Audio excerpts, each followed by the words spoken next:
அடுப்பே இல்லாத ஒரு இட்லி பொடி ரொம்ப ரொம்ப சூப்பரான ஒரு இட்லி பொடி பண்ணலாம் வாங்க. கொப்பரை தேங்காவை வச்சு ஒரு இட்லி பொடி. அடுப்பே வேண்டாம், ஒன்றுமே அதை கொளுத்த வேண்டாம், ஒன்றும் வேண்டாம். வாங்க அதை எப்படி செய்யலான்னு பார்க்கலாம். அஸ்ஸலாமு அலைக்கும் ஃப்ரெண்ட்ஸ். நான் 3 கொப்பரை தேங்காய் எடுத்துருக்கிறேன். அதை அந்த குட்டி குட்டியாக நறுக்கியிருக்கேன்.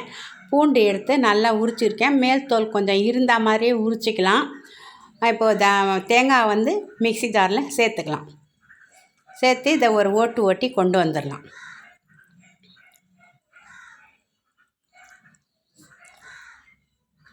இதை கொஞ்சம் குறப்பாக அரைச்சி கொண்டு வந்துடலாம்.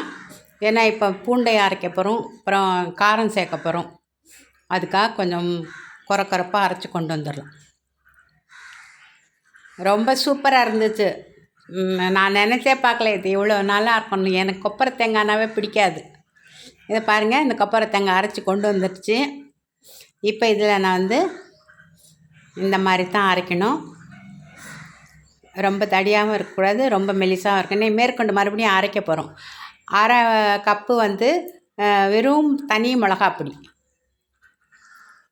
இன்னொரு அரை கப்பு வந்து காஷ்மீரி மிளகாப்பொடி. அரை கப்பு தான் அளவு. இந்த காஷ்மீரி மிளகாப்பொடியும் உங்களுக்கு காரம் இருக்காது, கலர் தான் சேர்த்துருக்குறேன்.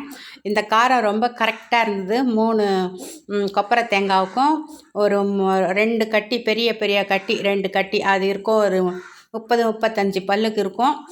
அந்த பூண்டுக்கும் அது ரொம்ப சரியாக இருந்துச்சு. மேலே கொஞ்சம் கல் உப்பு சேர்த்துக்கலாம். இதோட இந்த பூண்டையும் சேர்த்துக்கலாம். பல்ஸ் மோடில் வச்சு இப்போ இதை நம்ம அரைச்சிக்கலாம். வாங்கி இதை நம்ம அரைச்சிட்டு வந்துடும். இந்த பூண்டு வந்து உங்களுக்கு நாட்டு பூண்டாக இருந்தால் ரொம்ப நல்லாயிருக்கும். எனக்கு பெரிய பூண்டு தான் இருந்துச்சு, அதனால் நான் போட்டிருக்கேன். இந்த பெரிய பூண்டு சீக்கிரம் அரையாது, அதுக்காக நான் இதை குட்டி குட்டியாக கொஞ்சம் கட் பண்ணிக்கிறேன். ஒரு 5-6 பூண்டு வரைக்கும் இருந்துச்சு பெரிய பூண்டு, அதில் நான் கட் பண்ணி போட்டிருக்கேன். இப்போ இதை ஒரு ஓட்டி கொண்டு வந்துடலாம். பாருங்கள், ஓட்டி கொண்டு வந்தாச்சு. அருமையான வாசனை, செம்ம டேஸ்ட்டு, ரொம்ப ரொம்ப சூப்பராக இருக்குது. இட்லிக்கு தோசைக்கு சொட்டு சாப்பிடும்போது சாப்பிட்டா தான் தெரியும். ஆனால் நான் வெறுமனையே சாப்பிட்டேன் நிறைய, ரொம்பவே நல்லா இருந்துச்சு. இன்னும் தொட்டு சாப்பிடும்போது நல்லாயிருக்கும். நல்லெண்ணெய் ஊற்றிக்கிட்டு சாப்பிடுங்க. இது நல்லாவே இருக்குது, அப்படியே தான் சாப்பிட்லாம். நல்லெண்ணெய் ஊற்றி சாப்பிட்ணுன்னு நினைக்கிறவங்க நல்லெண்ணெய் ஊற்றி சாப்பிடுங்க. சுட சுட சாதத்தில் இதை போட்டு நல்லெண்ணெயை ஊற்றி உருண்டை பிடிச்சி அடிச்சிங்கன்னா செம்மையாக இறங்கும் சாப்பாடு. வேறு எதுவுமே வேண்டாம் தொட்டுக்கிறதுக்கு, அவ்வளோ ரொம்ப நல்லாயிருக்கும். ரொம்ப ஈஸி, அடுப்பு பற்ற வைக்க வேண்டாம், ஒரு சீக்கிரத்துலேயே இதை செஞ்சிடலாம். ட்ரை பண்ணி பாருங்கள் ஃப்ரெண்ட்ஸ். எங்கள் ஹவுஸ் ஓனர் வீட்டில் அவங்க ஊரில் இருக்காங்க, வந்தால் தேங்காயெல்லாம் உடைப்பாங்க. அதில் எங்களுக்கு நிறைய தேங்காய் உடைப்பாங்க. அந்த தேங்காயில் அவர் ஹவுஸ் ஓனரே எடுத்து தர்றாரு, இது கொப்பரை தேங்காய்மா அப்படின்னு சொல்லிட்டு. அது கொப்பரை தான் இருக்கும், அது கரெக்டாக சொல்லி கொடுப்பாரு. அந்த கொப்பரை தேங்காயில் தான் இது பண்ணியிருக்கேன்.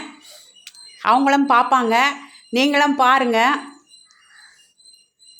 உங்கள் வீட்டு கொப்பரை தேங்காய் தான். சூப்பராக இருந்துச்சு, ரொம்ப நல்லா இருந்துச்சு. நீங்கள் கண்டிப்பாக செஞ்சு பாருங்கள் ஃப்ரெண்ட்ஸ், உங்களுக்கும் பிடிக்கும். பிடிச்சிருந்தால் லைக் பண்ணுங்க, ஷேர் பண்ணுங்க, கமெண்ட்ஸ் பண்ணுங்க. இது வழக்கமாக சொல்கிறது தானே, அந்த பல்லவியை சொல்லிடுறேன், அதே மாதிரி செய்யுங்க. நன்றி, வணக்கம், அஸ்ஸலாமு அலைக்கும் ஃப்ரெண்ட்ஸ்.